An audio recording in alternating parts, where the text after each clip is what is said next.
Hello, everyone, and welcome to today's webinar on innovative and impeccable audiovisual. I'm Haley Panagakis, an editor here at Connect, and I'd like to thank you all for joining us today. Before we get started, I'd like to point out a few features that you can use.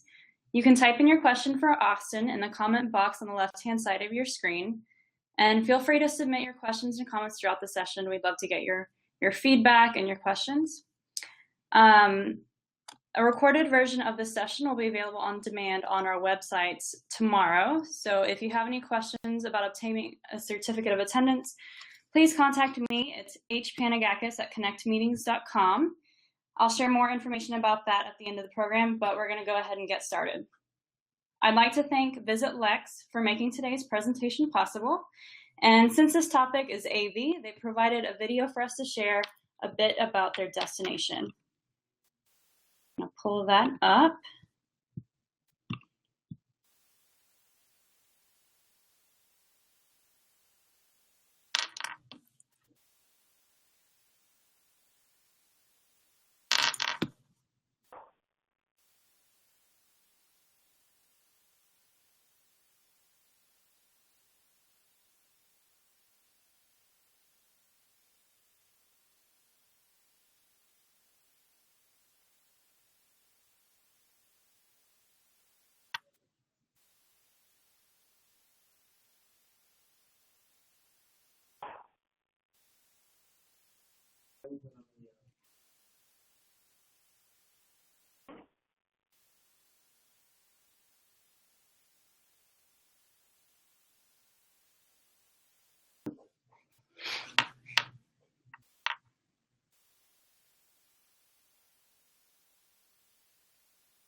So how great is the horse capital of the world?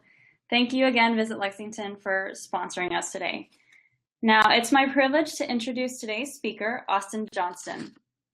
At 17, Austin Johnston started an event lighting company and scaled it into his first business, X Events, which he then left to work for an enormous theme park lighting company.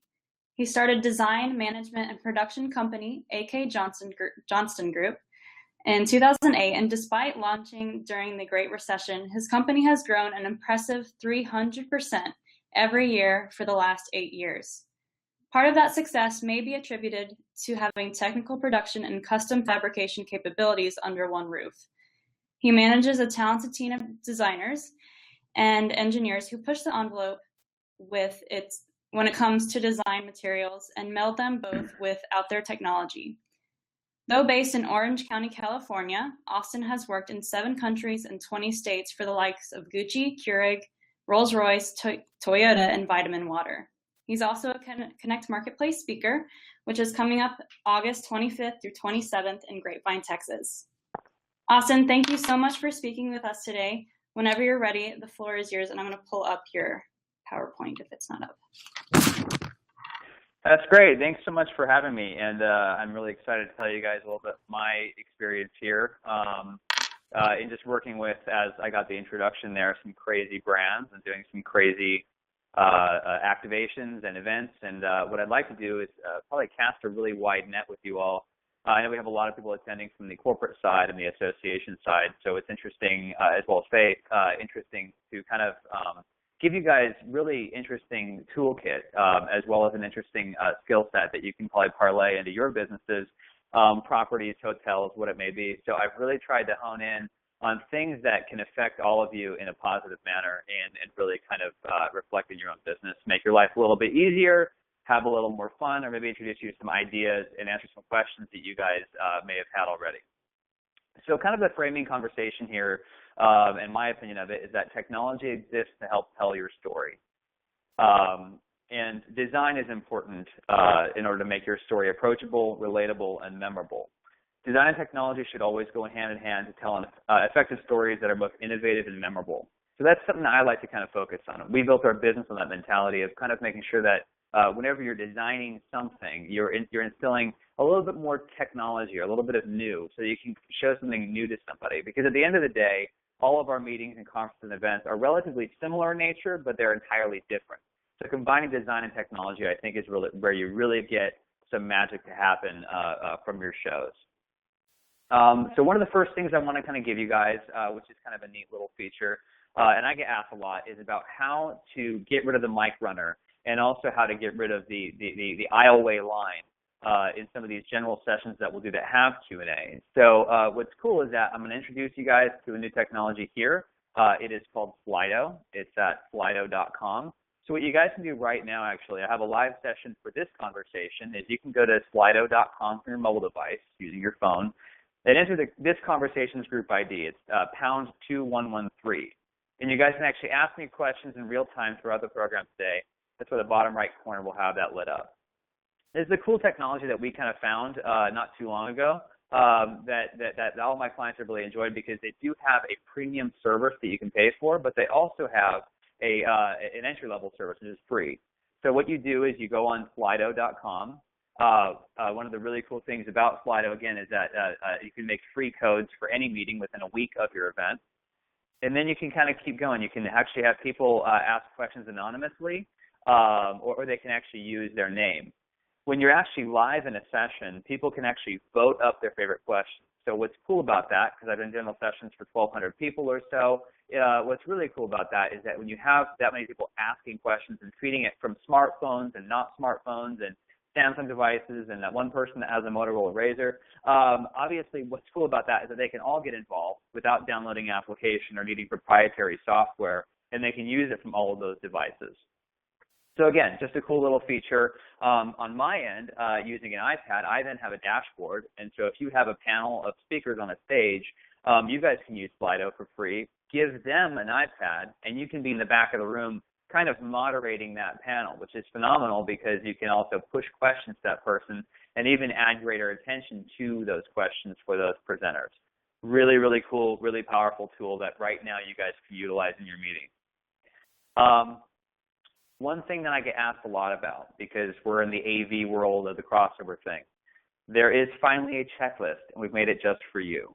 So one of the things I want you all to walk away with after today's meeting, and Haley has been so kind to have an email going out to all of you in attendance, is a PDF of our guide. It's a quick start guide to a flawless presentation.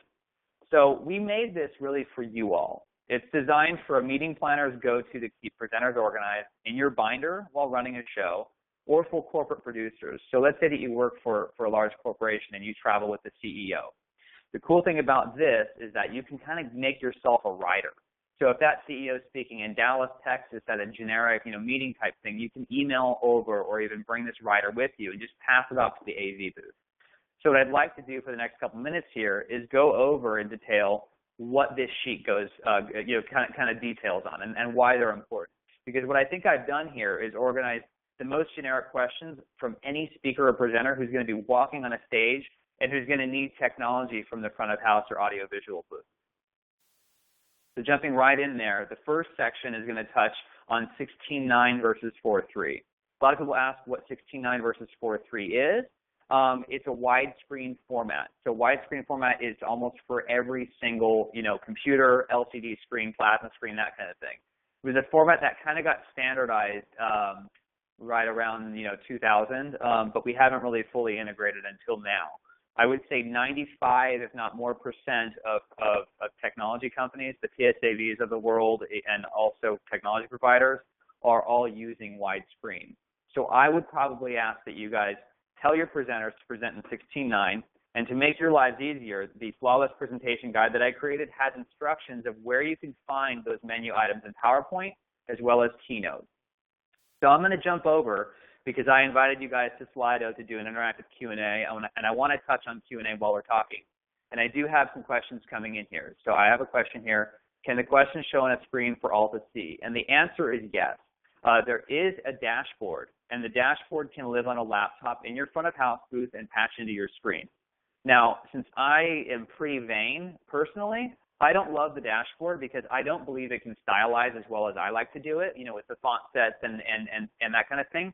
But what I like doing is I like having an extra laptop, an extra person to look at the questions, see when they bump up, and then just jam out a slide manually. And they can even kind of clean up the questions a little bit, you know, put a little bit better phrasing or grammar in them, which I kind of enjoy. And then you can put that slide live. And that way, when your panel of presenters is on stage, you really get that interactivity with the audience because they can read the question, and it's really kind of cool. Is there a max number of moderators? Was another question. Going back to Slido, there is not on the paid version. On the cheap version, I believe, or the free version, it's 2. So you have plenty of moderators doing those questions as well too. So coming back into 16.9 and 4.3, the guide tells you how you can transition between slide sizes in both applications, and that way you can pass this off to a doctor because in my world, physicians as well as higher education people are usually the worst at giving me 4.3 slides. And when they do 4.3 slides and stretch them, they don't usually account for that. So this also gives them a word of warning on that. In the first section of the Flawless Presentation Guide as well too, which again you'll all have in PDF form to download after this talk, there's a file name thing where you can just pen in or even type in the file name. So if I am running a show, when I'm a producer, when I'm running a show that has, let's say, 20 people that are speaking one after the other, or a conference, what's great is that you can put this presenter's name at the top and you can put the presentation file name there so that your AV booth can't get lost either. On the videos, what I've advised of all you within this guide is that you use a very universal format. That's a digital format so that your front of house booth, again, your AV provider, can kind of work with a universal format. And what I have here on this very annoying technical slide is really just arranged while you guys are in front of your computers that you can see what the differences here are. So on the right of the screen, you see 480i. That's a DVD. A lot of people think that a DVD is HD. It's really not. If you kind of scale upward, you get into 1080i, 1080p HD world. And what I've advised in the video section of here is that your presenters begin giving you formats that are very universal. And that way your AV person can't say, hey, the video failed because it wasn't a format I could use it in. The format that I've advised in here in the guide is very easy to email. It's the smallest file format size that offers the highest quality audio and picture quality to the left of this spectrum, which is 1080p HD. So it really kind of just helps you walk into a less skilled audiovisual provider and spoon feed it, especially if it's a conference. Any level of talent AV company, I will speak from that perspective. It's difficult to juggle all these presenters, especially on limited notice and if you don't have a lot of time to review the content. All right, so then moving on to the next section, which is a confidence monitor. And there's a couple lessons here I want to share with you all. On the Flawless Presentation Guide, there are 3 check boxes. Again, I try to make that guide very simple, so there's check boxes, so it's really, really easy. First check box is I do not require a monitor. The second is that you want a confidence feed, and the third is if you want a presenter view. What I'm showing you on the screen now is presenter view. I love presenter view. Presenter view is super cool because it shows you the current slide, the next slide, the current time of day, the elapsed time, and the notes. Now, if you ask your AV provider to then change the downstage monitor, the confidence monitor, to be this feed, it's going to be tough, if not impossible. They're going to push back on you because this sometimes requires an additional computer to drive that monitor. So this is something that you should really know when you plan a conference or when you're going into a conference in an email 2 days before the show. Just verify that you have what's, again, called presenter view. Or if you just order a confidence feed is just a mirrored feed. So that's just going to show the current slide. Again, this is a question and a frustration for a lot of people that I want to just point out because sometimes as an AV company, I get defensive of things where it really isn't their fault if they haven't wired it that way, if they didn't know. but it's something that you now know how to specify. So again, a confidence feed, which is mirrored, just showing the current slide, or you can request a presenter view, which is going to show the current, next, time, and notes, which again can be a deal breaker for some CEOs. I know I've got a lot of CEOs who add a lot in the notes section, and we even have some issues which aren't anybody's fault but theirs, and that is that they just can't read the text, because as you can see on your screens here, it's not big, especially if it's on a 40-inch downstage monitor that's in front of the stage. So really consider some of this when you're planning your next conference or meeting or even trade show for that matter, and just make sure that you're asking your AV team for the right stuff. Moving forward are pretty simple lessons. You guys probably already know this. I'd imagine that microphones are pretty easy. But what I did actually on the AV guide is I actually put them in order of what your AV team can work with most easily. So if you have a terrible audio engineer, which let's be honest, all of us have had a terrible audio engineer before, a Podium Gooseneck microphone is not horrible to work with because it's not going to move on that stage. Also, too, for you as the producer, if you add or subtract speakers, they can just walk up to any kind of podium and just start talking without you having to really convey, hey, I need an extra, like a 6th or 7th lavalier mic. There's no, mic up, mic down procedure, that kind of thing. So a Podium Gooseneck microphone can be EQ'd by even a not very good audio engineer. And it's not moving on stage, and you're only paying for one wired microphone. So very, very good there. Moving forward into the next advantageous microphone to use is a wireless handheld microphone. These are great because a wireless handheld has a microphone element that's very large. That's a really nerdy technical thing that I don't expect you guys to go too far into, but it's a really it easily picks up your voice, okay? So the only problem with the wireless handheld is that, one, you're paying for wireless microphones now. So if you have 8 people, you're paying for 8 mics. 2, if you get a bad person who doesn't know how to use a microphone, I've had people yell at us in the front of house because we've got a presenter who has it at their side, and you can't do anything about that because eventually you're going to hit that threshold where you're going to get feedback if the person's just not holding the microphone in their hand. But a wireless handheld microphone is a pretty dang good option, and the wireless element is in the physical handheld thing too, so that's great. Down the list, a wireless earpiece microphone. These are actually a little bit more preferred than a lavalier, and the reason why is because people have a tendency to not touch their face as much as their body. So when you hear that loud mic pop, that's what you get when somebody touches their body, their necktie, or they're shuffling around in a panel chair. But the drawback of a wireless earpiece or a lavalier is that there is a pack to put on your person. Now, I did promise you guys that I'd introduce some of my crazy character in here, so I will just tell you that wireless earpieces and lavaliers are great, but ladies need to be warned about what garment to wear because I have a lot of beautiful clients and they wear beautiful dresses and there's no good place for these wireless packs that these all go back to. And I'll be honest with you, I was in the middle of a ballroom with 600 people one time, and I had this woman's dress was open so I could clip it to the back of her garment. And we had a wardrobe faux pas because there was no good place to clip a microphone. I've also mic'd up the Dalai Lama before, and there's no good place to put that microphone pack, I promise you. So I've had experiences like that where the lavalier pack, the wireless pack that attaches to the lavalier or the earpiece has been a problem, and that's just something that you should also consider.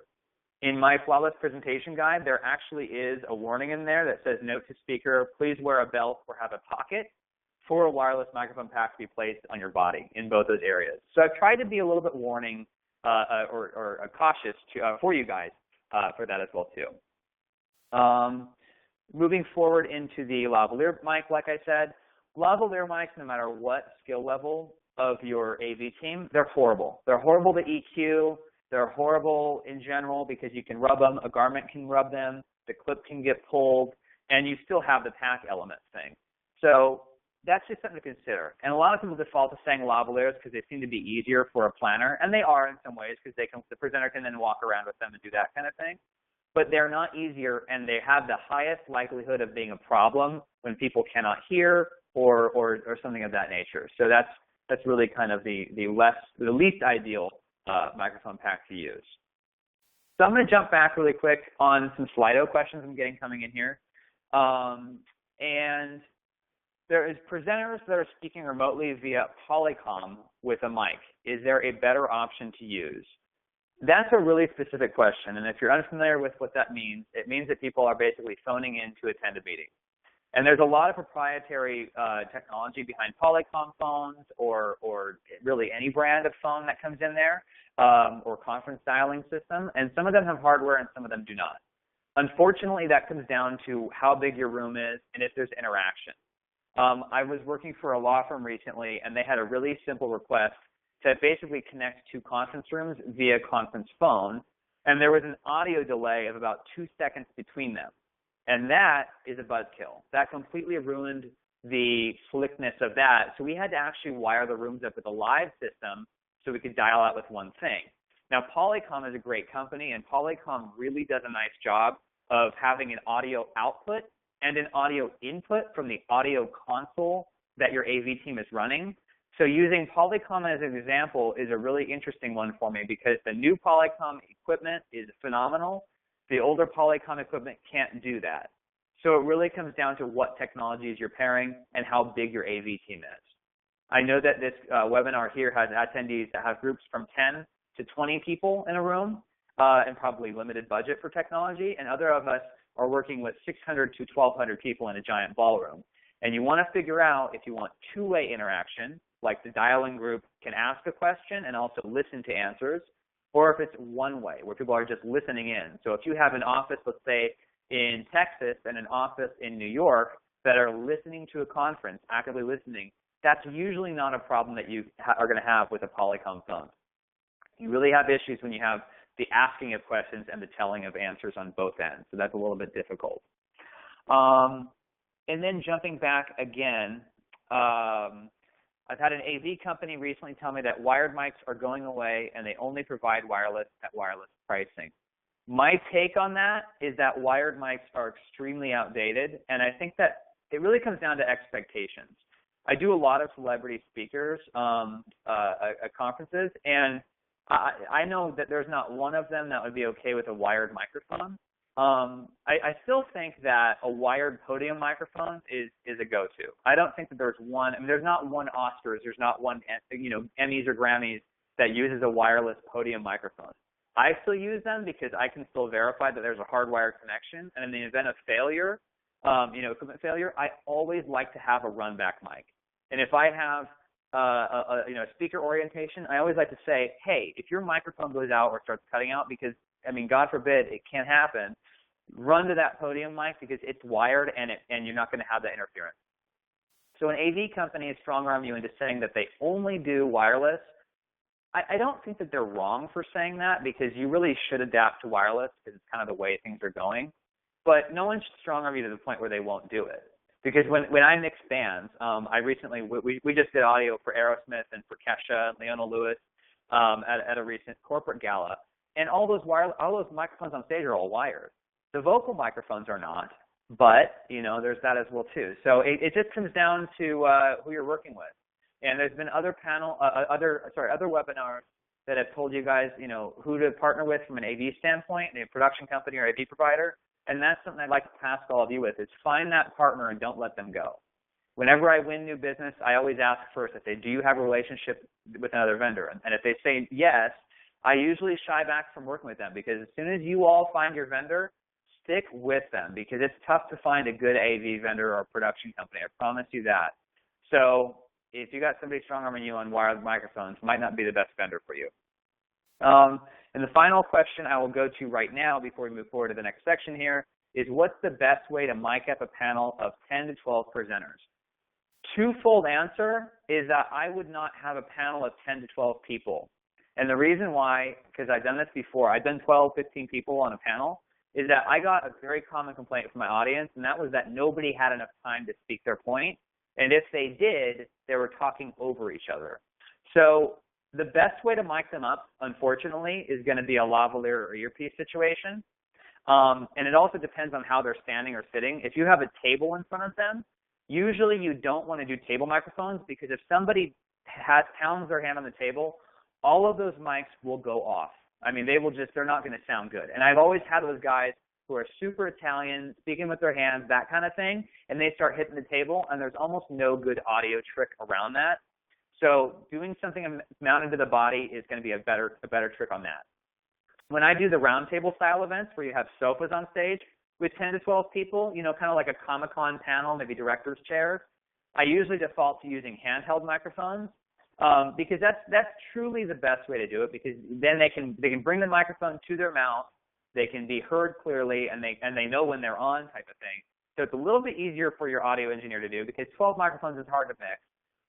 But it still allows them to have their own microphone on that stage, and they're not having to lean into a table microphone or pound a table for that in that case. So, alrighty. Moving forward, this is something I'd like you all to kind of format in your life, because it usually works in the inverse way of this. We're going to talk about video screens now in your ballroom or in your space. Before you settle on screens, evaluate the content. Talk to your people about what's going on here. Is it bar charts, electrical diagrams? Is it text? Is it photos? Is it beautiful, sexy content that's photo rich? Or is it going to be very technical data, like accounting data or something like that? And then consider your environmental conditions. Is there natural light in the space? Is there stage light flooding the space? Blah, blah, blah, blah. You know, all those things that could come into play. And then consider the space. I've had ballrooms that are 12 feet high and you have no ceiling height, so you use a lot of small screens around the ballroom because you can't see that deep. And if you do a 12-foot wide screen, how tall is that screen? And what that means is if you're standing in front of that monitor, the bottom 3 feet is basically trash. So if you need to really consider how big your room is, how tall, how wide, how deep, all those. And then, of course, the dreaded B word for anybody who does sales on this call. You know, you got to know the budget, because all of these things determine screen type, size, and count. And that's all going to be really, really big in terms of determining what technology you use or not. LED walls. So I'm going to kick it off by going expensive with a really beautiful example here. This is a very high mil, which is a very HD, let's call it, to break it down for you a little bit, is a very high res LED wall. The one behind you on this stage is a super dense LED array that's going to put a very bright or very dim image out there, and you can flood that baby with natural light, use sunlight, stage light, whatever you want. People can walk in front of it because it's an LED wall. That means that it's an LED surface, it is illuminated itself, and it's going to show content beautifully. Let's talk about what you need to consider with this. The big thing with LED walls, and I wanted to add this in the presentation because LED walls have now entered the conversation on all of your levels, and I know that they have. Pixel pitch.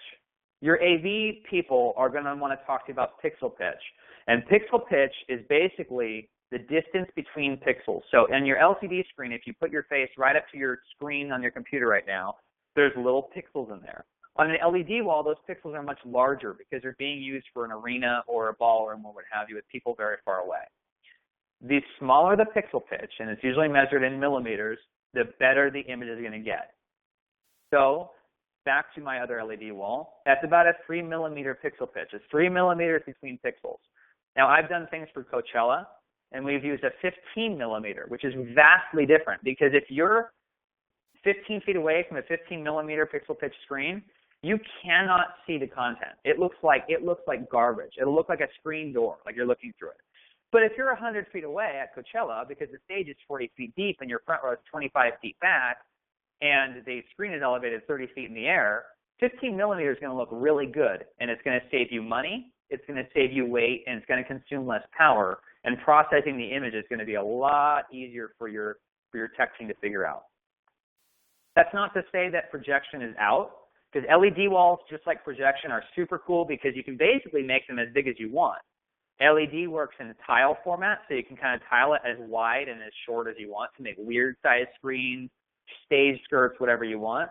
Or projection. Projection is still an awesome solution. You're looking at projection in this photo here, where you can use panoramic images and you can process the images exactly the same for projection or LED. But what you're getting out of LED that you're not getting out of projection is that LED is a super bright illuminated product that can be used outdoors, with stage light, with all the conditions that you would hate usually. You can use LED wall in. But projection is almost going to be always be easier unless you have sunlight. Then it's a no-go, right? What's the cost? And it's not always money. This photo is backstage. This is the brains of how you run an LED wall. This is a nightmare. I mean, I know I've had meetings and conferences that I could not sacrifice this much space for my actual guests at the thing, much less put gear there and have 5 operators and all this monitoring equipment. But this is how you run an LED wall in a large arena or in a large ballroom.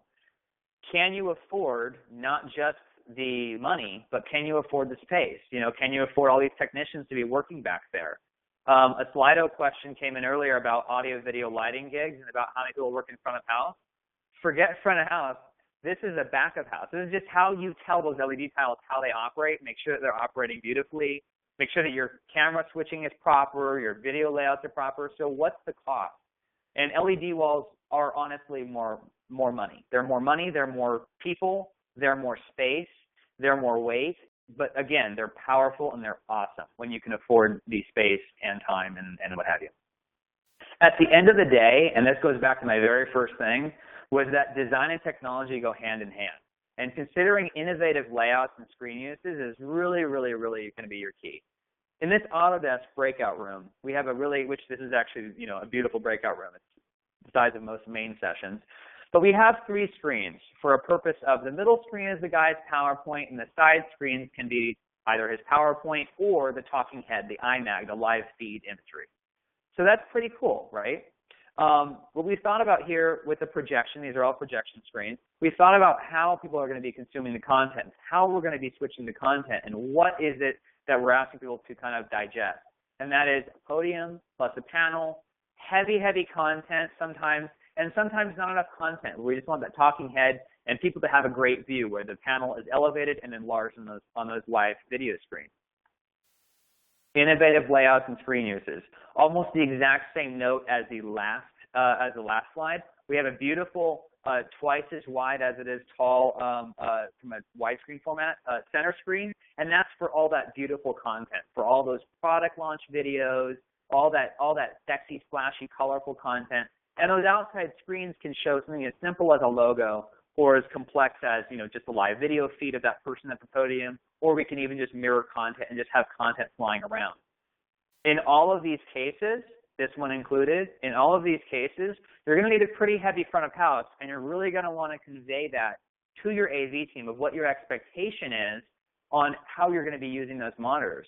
So again, my original statement here that headed off this section was, before you settle on screens, evaluate the content, the environmental conditions, the space in the room, and the budget. And that will get you, in approximate at least, get you a lot closer to ordering what screens, how the screens interface, and how everything kind of ties together to really create a beautiful production that's not wasteful. Because I also hate, and I advise my clients, I really hate when they over-order. And I don't want them overpaying for stuff. I don't want 3 cameras in the room if there's no different perspectives, you know. So really getting innovative about that.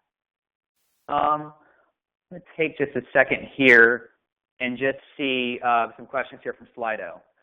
Do I have a formula I use to estimate how many screens and how large you need based on how many attendees? The formula is based off of depth. So let me give you a quick example.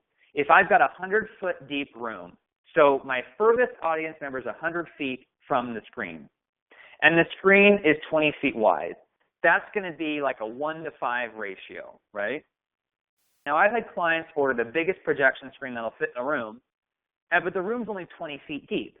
Well, now you're doing them a disservice. It's kind of like why you all don't sit in the very front row when you go to a movie, because you don't want to be craning your neck up and you can never see the content in your full frame the whole time, right? Because if the audience is 20 feet away from a 20-foot screen, that's a 1-to-1 ratio.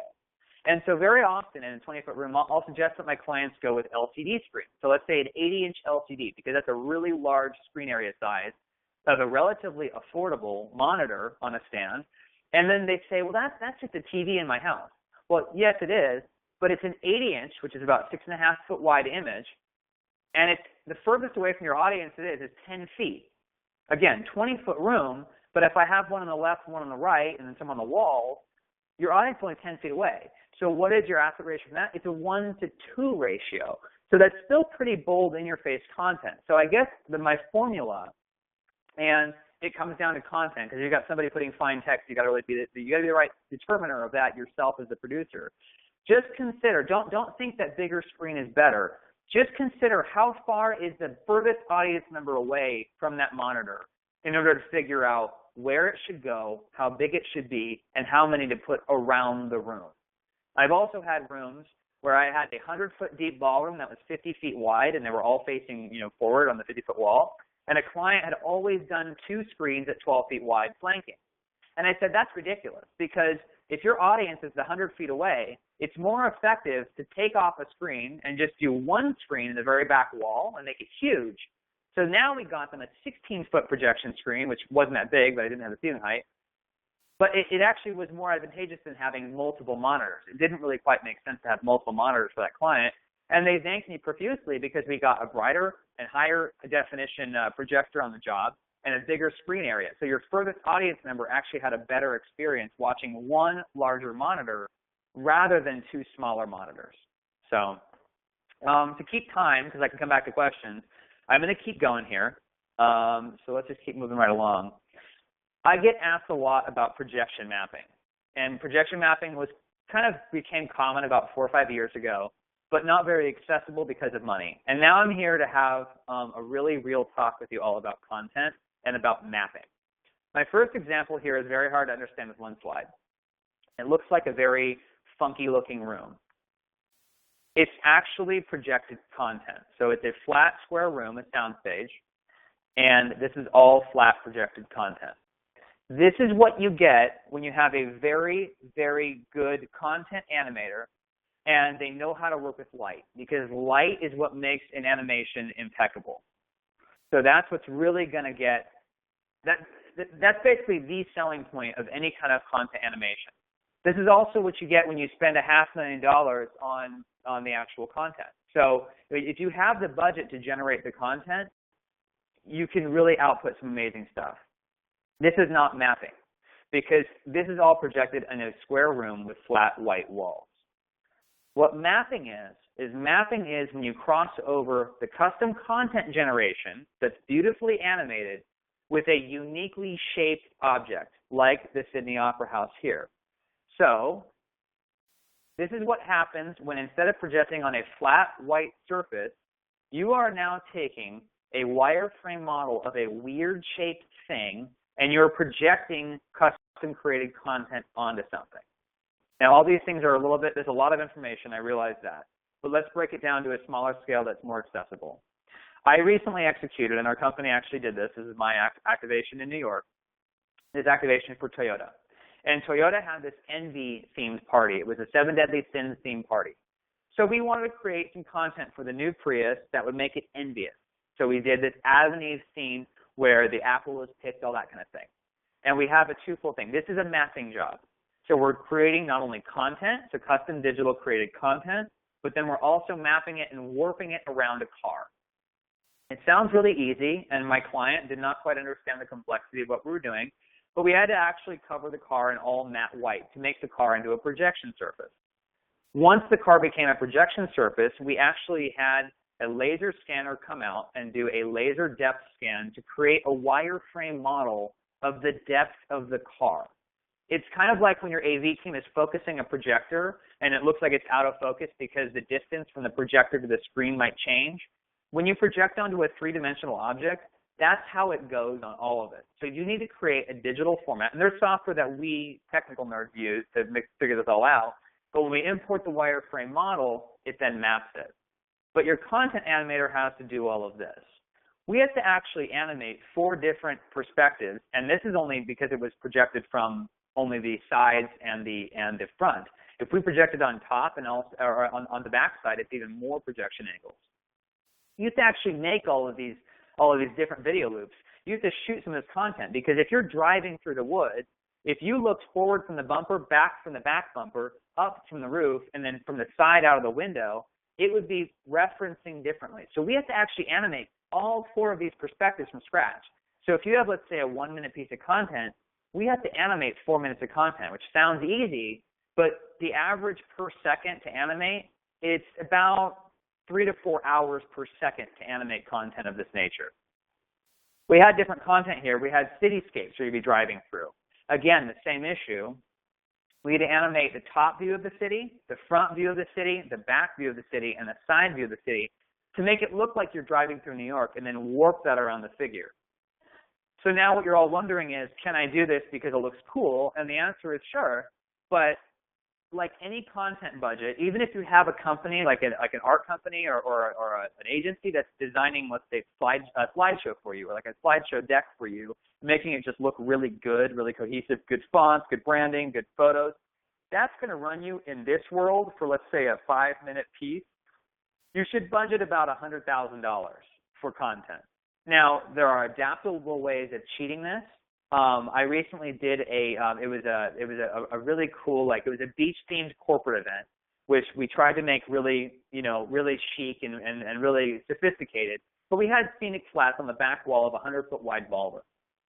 Instead of actually having a really complex video engine, I took a widescreen video of the beach of waves rolling in at sunset, and I split it on 4 screens and just looped it from laptop. So it was a really easy way of getting that whole look of that, as if the room had digital content behind it on screens, but we didn't endure the budget. So sometimes creative content can be crazy and ridiculous and it's way too far, but I want you guys to know that if you start thinking about, or your client brings up, projection mapping or content creation, you need to really consider your budget.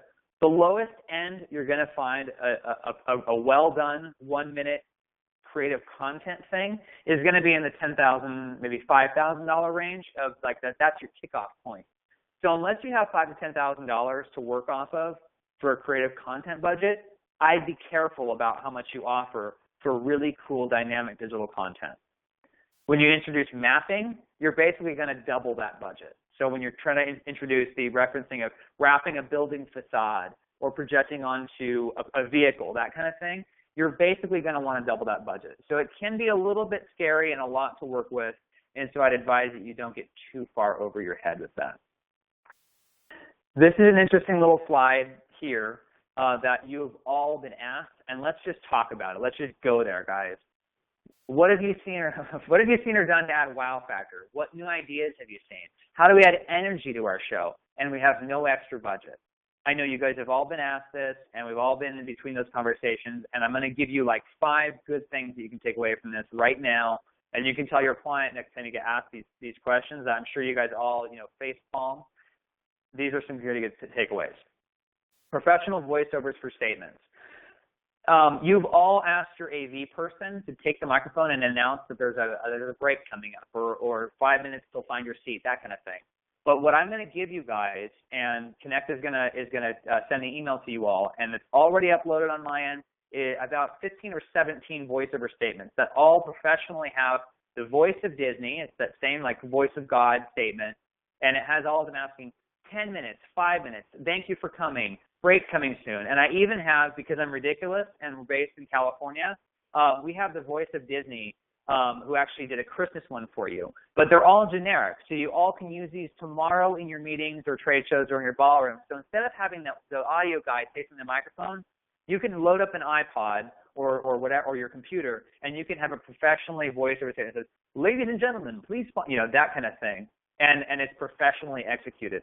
Those elements add a little bit of polish to events, and it also allows you to, drop of a hat, you guys have a professional voiceover that your audio booth can loop. And I gave you guys 30 minutes, 15 minutes, 10 minutes, 5 minutes, and the show's about to resume statements. So you guys can use those in your shows tomorrow.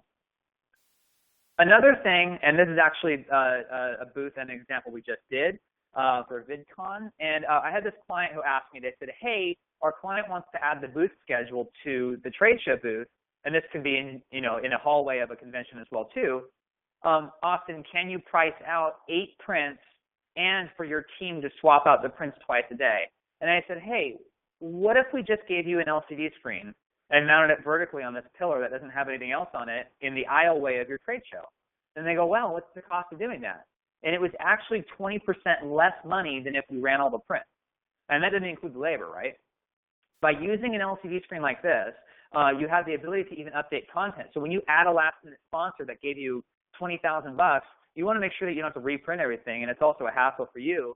but you just add LCD screens instead of printing and signage, you might be better off than using your standard aisle weight easel.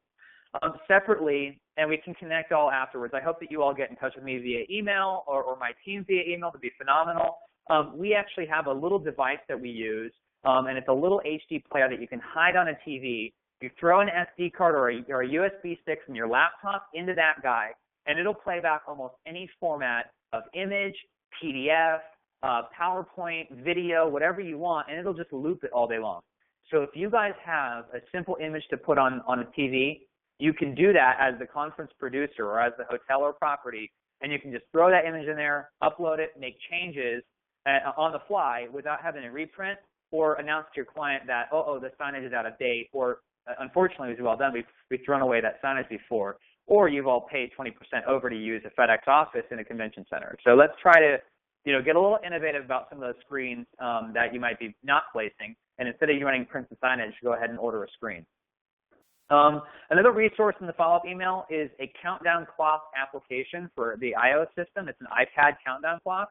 You should all have one of these. And that way, instead of ordering like an old-fashioned countdown clock that's not as controllable, you can actually add and subtract time from the booth or from your iPad. And so in the follow-up email, we have referred you to a $4.99 app download that's just a great countdown clock that I use in my productions, and it's super controllable and really helps your speakers stay on time. If you don't have experience ordering countdown clocks, you should start like tomorrow, because a lot of CEOs really, really prefer them because it keeps their remarks on time. It's a really good way of them kind of pacing themselves and really getting all the information out without going over or under time. Moving forward here, I always advise that you spend a little bit of money on the podium. I think that it's the one thing that's always front and center and has celebrities or the CEO or your keynotes behind it. And if you use a standard podium, that's fine, but at least add the brand. And I always advise people to add the generic brand of the organization or conference host, because it makes your images more timeless in wrap-up or in press. For this particular event, it was a really press-heavy event, so it was important that it wasn't dated. And that way, if it pops up later, it looks current. And also, too, if it's parlayed into other print collateral or for another initiative that the organization might have, if it has a generic organizational logo, you get proper credit for it, and you can also reuse it for other materials. And then my final, fifth, kind of easy takeaway is spend a little money on stage furnishings and always have them be in the likeness of your conference or meeting or trade show. I always think it's kind of unfortunate when you're using standard furnishings on that stage, when you have a tech conference that's heavy on blues and contemporary. Throw a little bit of money on that stage furniture, maybe rent that furniture, because it really kind of is that takeaway for your audience about what the production looked like. So by spending a little money on the podium and on those stage furnishings, you really kind of put your own signature on whatever the hotel wallpaper may have been or wherever you may have been presenting, but it really kind of makes it feel like a cohesive show, as if you're watching a show. And even without doing a lot to the program content itself, it just makes it feel like a really professional production at that point in the audience. My other note here is to create an engaging show any way you can. If not with the content and program, because that CEO is going to drag on no matter what, then with theatrics and staging. So, make it, unfortunately, I've got to say off the cuff, make it sexy. Go for a little bit of that big company, that big Google launch type of feel, right? Content and programming. I know I got odd Betty White here, but that's a Super Bowl ad, if you guys remember that. Content and programming. For those of you that are coaching CEOs, I always like to tell the CEO to make it bigger than thou. Try to coach them on making it bigger than thou. Correlate granular content to bigger ideas. And then also, to make it relevant. And that's why I have Betty White here to help me with this one. But what I do a lot of times to kind of liven the group up after hearing their CEO go on for an hour is I like to interject with video pieces. And sometimes that's Super Bowl ads. I know I had this great Google India ad that was about unifying cultures, and it really spoke to the HR culture of a client. But by making it more important, beyond that group, beyond that client or that company or that organization, and make it about the world. Make it about the world's interconnectivity, not just the HR department not getting along that week. So you can even make a granular, focused meeting about something bigger, and it kind of empowers your people. So any way that you can coach somebody on how they're creating content, try to have them craft content that's universally interesting and not just interesting to back up their point and kind of beat the dead horse. Theatrics and staging. Don't be afraid to tease and go visually loud. You know, a lot of times you don't have a lot of either budget or even the right client, but, you know, there's even like rebrands. We had a rebrand announcement for a client of ours who was in South by Southwest. We couldn't send all our regional offices to South by Southwest, but we did this delay party in all their offices, and we kind of teased them about this rebrand that we all knew about for a month. But it was really cool because we did this big concert in South by Southwest. We recorded the concert. We had it play back for them on big screens in all their offices. And it was an ability to kind of add a little bit of that Hollywood flair, that kabuki drop, that confetti launch, all those cool live elements, and it makes it exciting. Go visually loud. Copy some moments. You know, create some moments where there's some build-up and then there's some payoff, where people go, wow, that was really exciting. And even if it seems a little bit dorky, a little tongue-in-cheek, just don't forget, these people want to usually work there. And if they don't want to work there, make them want to work there by thinking that it's exciting, it's cutting edge, it's innovative. Get them pumped up with that loud confetti, you know, thing, with that loud kabuki drop, even if it's not physically there. You know, just add a little bit of sexy to that. One thing I think is interesting to kind of touch on really quickly is luring talent to perform or speak. What is the payoff? I think that that's a really interesting thing because we have a lot of clients who say, I want to step up the conference. I got $10,000 to invite either a keynote speaker or I want a performance by, you know, Kesha, let's say, whatever it might be, right? The payoff, you got to think about it from the talent standpoint. Usually it's a fee, but sometimes they're vested with their cause. We recently had Steven Tyler perform for free at an event of ours because he loved animals, and he was phenomenal, and he was great to work with. But his fee is $1.2 million if you actually paid him to perform. So think about what the payoff is and see if you can sell him on that compassion clause type thing. Think about who you're inviting to speak, perform or keynote. Is it aligned with the brand or cause? Is it rich or poor? I had a client that was a beverage company who wanted to align themselves with Rolls-Royce, but they were a product that was sold at Target, and Rolls-Royce is inappropriate. It's too rich, you know, or if it's too lowbrow. You want to be careful about who that is. Tacky or tactful, conservative or liberal. You've got to make sure that there's not some scandal behind inviting a Kardashian to speak at the wrong conservative corporate event, you know, because that can come off wrong as well too. Is it aligned with the brand or cause? And then also too, don't forget that you're either paying that person or inviting them to help you out. Does it elevate the brand or cause? If not, why spend the money if you can't coattail off their career or their brand as a celebrity? So if you don't get enough out of it yourself, don't be afraid to move on to the next person, okay? And then also, too, could it be misunderstood or redirected adversely? I recently had a very, very, very famous A-list singer who wanted to sing a cover of Till It Happens to You, and that was a very powerful song by Lady Gaga and Diane Warren. And it was an animal rights thing. So it was a compassion for animals thing about animal abuse. But that artist had recently gone through a lot of personal strife and a lot of bad PR, and so it was redirected. And so it kind of got us further from the message of the animal fundraiser and went closer to a personal agenda issue. So you got to be careful about some of that current PR type stuff. And then the biggest thing I will say is it cool and relevant outside the context of the room? You want people talking about it in a good way. And you want people tweeting about it and posting about it on everything, on Instagram, on Twitter, all that kind of stuff. So you really want to make sure that celebrity is cool and has relevant value outside the room. And that kind of parlays into this kind of final point here, which is using live social media content at events. You know, what's the payoff? So if I get involved and I'm posting to these live tweet boards, you know, it's cool because I was at this awesome event. It's cool because maybe I'll gain followers.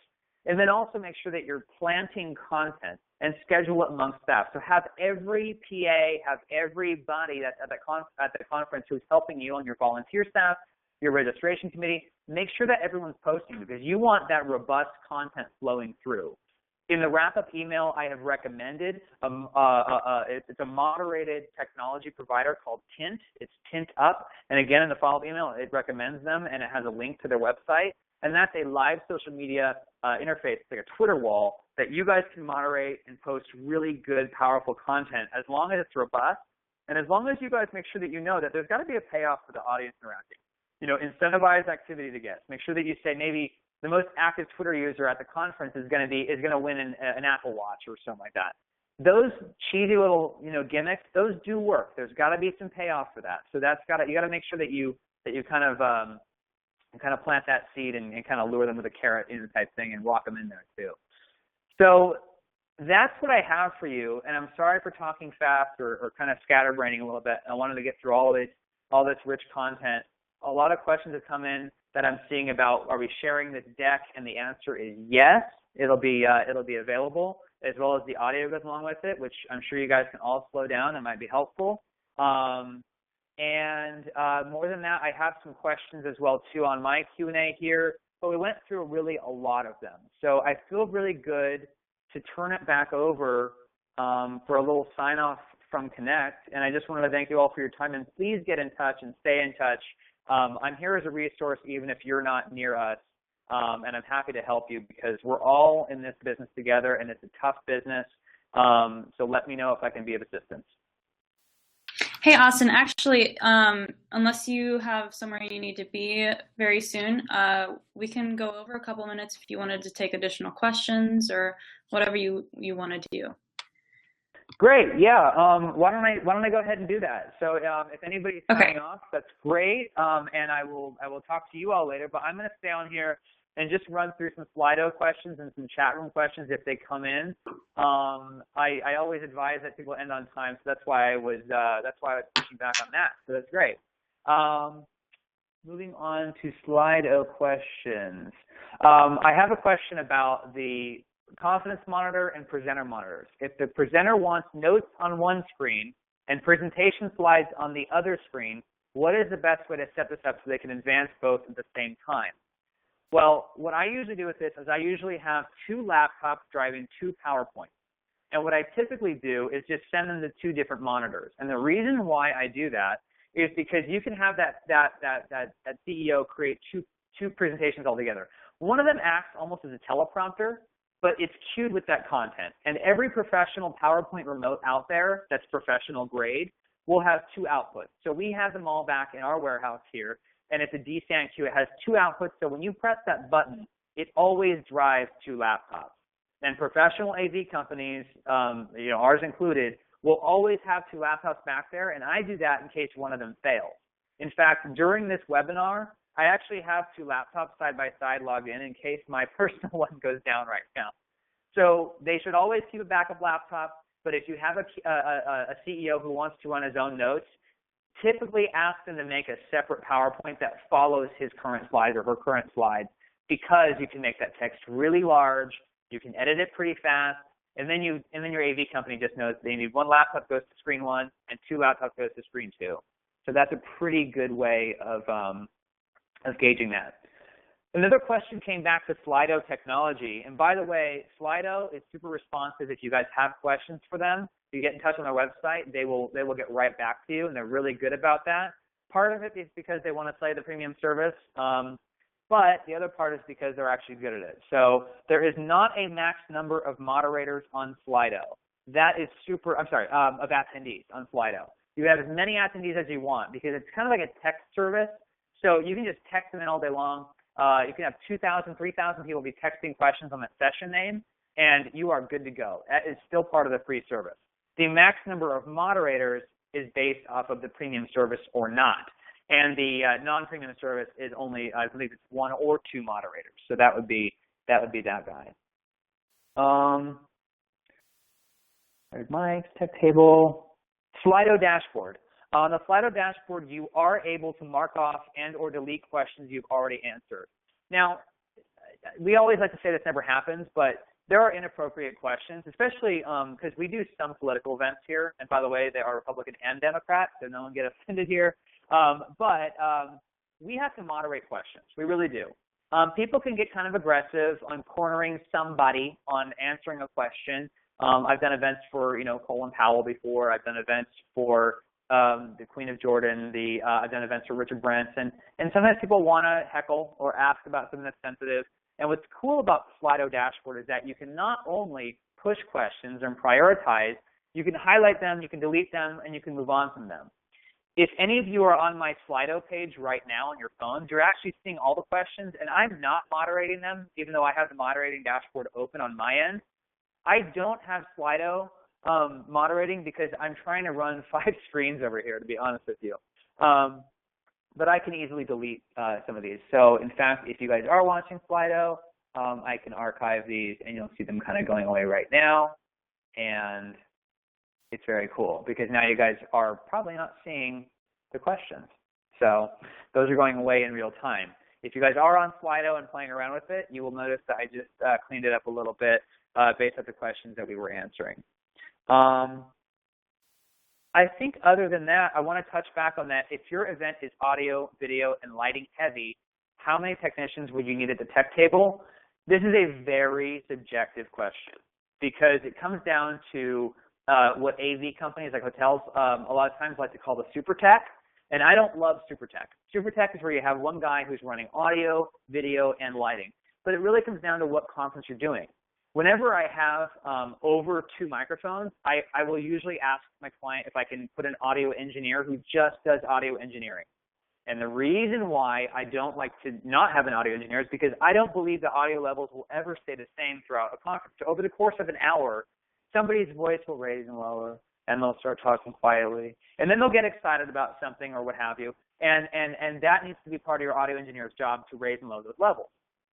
From a lighting standpoint, having a lighting operator is subjective because if you have moving lights or you have cues or you have follow spots, you're going to need any number of technicians. So if you need a moving light operator to call back like 5 or 6 different essential cues, so when my CEO announces the winners of the Global Leadership Forum Conference, we have this lighting cue and that strobe, yeah, all that stuff, you're going to want a lighting guy. If you just have stage lighting fade up and stage lighting fade down, I will have my audio engineer do that because it's a waste of money to have somebody just go fade up, fade down. It's kind of ridiculous. And then video is the most subjective because it matters on what you're doing. If you just have somebody loading one PowerPoint presentation for each 1-hour session with a half-hour break, you can sometimes go to a super tech. When you have 2 white microphones and you have 1 PowerPoint, fine. But if you're loading and downloading and uploading new presentations multiple times, I would always advise that you have a video engineer and the audio engineer, and that way they can focus on their respective jobs. Honestly, AV production is actually not very hard, but it's extremely hard when things don't go well. And in our industry, as you guys all know, as planners, nothing ever really goes quite 100% to plan. You know, a mic comes off somebody, a disaster happens, a presenter's PowerPoint doesn't load properly. Those kind of things will happen. I promise you they will happen. And having a dedicated video and having a dedicated audio engineer helps you get ahead of that before being 5 minutes late to start session, or helps prevent that CEO from becoming angry with that. So it looks like we're pretty caught up on questions, and they're now archived, and I think that we are good. Haley, do you want to take it over? Yeah, absolutely. And thank you so much, Austin, for sharing today. We've already had a lot of great feedback about what you're talking about. So very informative, and I really appreciate you taking the time to speak with us today. Awesome. Thanks again. Absolutely. Everyone, you can see Austin speak in person at our annual Connect Marketplace show, which is happening August 25th through 27th in Grapevine, Texas. Registrations for that close this Friday. So if you haven't registered or if you're interested, we're going to have a lot of great education from a lot of different speakers and a lot of different topics. And we will have a lot of great keynotes. We're going to have Rob Lowe and Shaq and a lot of other great things, our marketplace appointments going on. So if you have not signed up for that, sign up now. Go to our webpage. I'm going to skip over to our information. So go to our webpage. It's Connect Me. It's on your screen now, or you can contact Michael Vada at vada@connectmeetings.com. You can learn about Connect's past and upcoming webinars on all of our websites, which are listed on your screen. If you have any questions or if you'd like to inquire about a certificate of attendance for this session, it will be a week or so before we can give out certificates, but we're just waiting on CAC approval. But email me. It's hpanagakis@connectmeetings.com, and I will put you on my IOU list. Thanks again for attending, and we hope you'll join us on August 9th for Why Manners Matter, a discussion on international etiquette, presented by another Connect Marketplace speaker, Larissa Schultz, and sponsored by Visit Lexington.